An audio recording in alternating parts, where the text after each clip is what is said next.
Good morning. Bright, fresh morning now in where I am in Australia. I am Graham Gordon Thomas. I am the rational environmentalist, also rather a rational economist. I know a little bit about economics because I've been observing that for a very long time.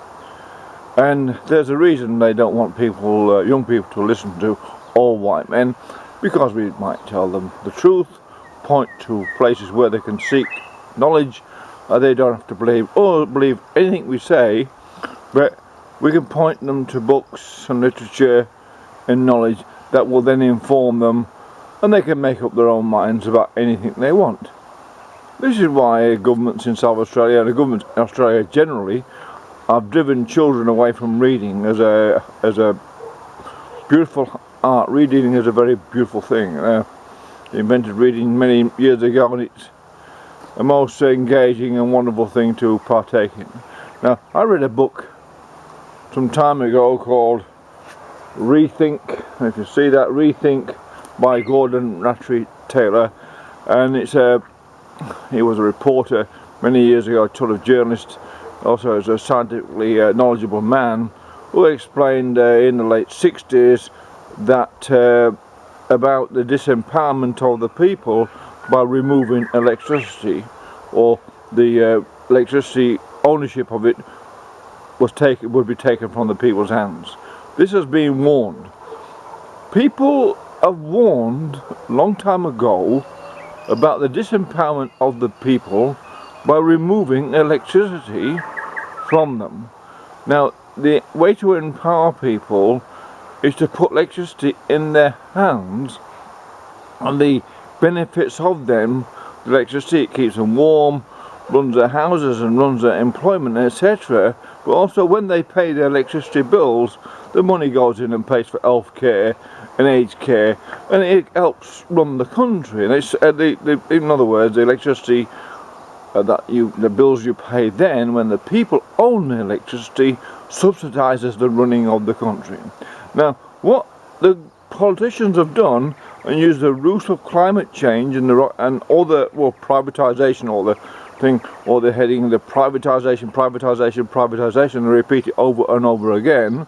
And because people think, oh well, they'll pay all sorts of clever-looking men with suits on, living in big houses, say, for privatisation.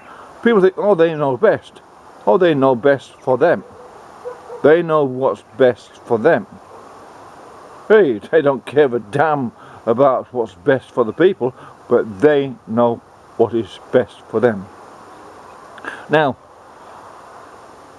there is ways of creating systems that means the people can once again gain control of electricity and re-empower themselves. But I will not do that in this video, because that takes a full that takes some time to explain, because it's a little bit technical, but it's based on the idea that people form a corporation themselves in a region, and they buy their own energy systems and own it and run it for them using a formula that I shall explain later. But this is a very important matter. The government, the corporations that are the ALP, the Liberal Party and the Greens, they're private corporations who live under the Corporations Act and live under a contract system. They want the people to be disempowered. They don't want the people to have power. And the less electricity you have, the more you disempower the economy, the more you put the squeeze on the people, the more homelessness you cause, the lower you create wages, and you get people used to living for a lower living standard. You slowly condition the people to used to a lower living standard, while these elite who infiltrate and run and are involved with these parties, they have a higher and higher living standards. So the workers become the rent serfs and stuff like that to all the government and other elite who own all the houses.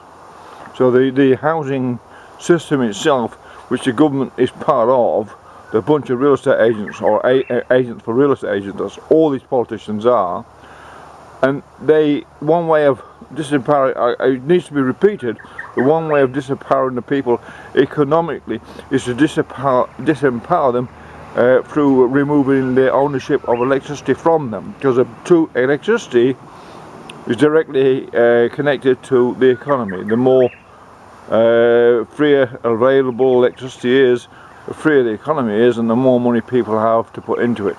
It's very, very simple. But the government has used the idea of climate change, and I have no idea why climate change is connected to rising electricity prices, but they've sort of fixed in with that. The Labour Party and the Greens especially, and the Liberals, have fixed the idea that you need to raise the electricity prices somehow to save the climate, which is absolute rubbish. The same as the idea that you need to privatise the electricity system because private companies can run it better. Absolute crap. Absolute crap. With modern day systems, you need no one. You don't need hardly anyone running electricity because it can all be run by robots. You could eliminate almost most of the expense, apart from the repairs on the wires and the lines and the machinery. You can eliminate most of the expense of running anything that is just a utility. It's just electricity. It's a machine. Whatever form it is, whether it's solar panels, wind generators, or a coal-fired generator, it's a machine like a washing machine. It's like having a committee standing over a washing machine and getting paid to watch the washing machine done. It's as simple as that. There's no science involved. The science is involved in working out the electricity. You need electrical engineers, electrical scientists, etc. But you don't need anyone after that. You need a robot can do the job, then a computer. And you can then, if the people have, once again, begin to take ownership through forming corporations in an area, which I'll explain later, and they buy their own energy systems, they can compete on the market, and there's a very great benefit for that people in the area who do this. There's amazing benefits for them far into the future. They control the whole system. They re-empower themselves. They can keep their kids warm and their grandmothers warm. They can have a society that's congenial, has values and principles. But the people in government now, the politicians, have no principles, have no values. They do not value the people that they're undermining. It's that simple. To remove electricity from people undermines the economy. It's that simple. And it's been planned a long time ago. And people like Gordon Rattray Taylor, who was an author many years ago, he wrote a book called Rethink, it's called Paraprimitive Solution, was about people owning their own power systems and not allowing government to take it off them. And therefore the governments know this, and the government's been working against the people for far too long.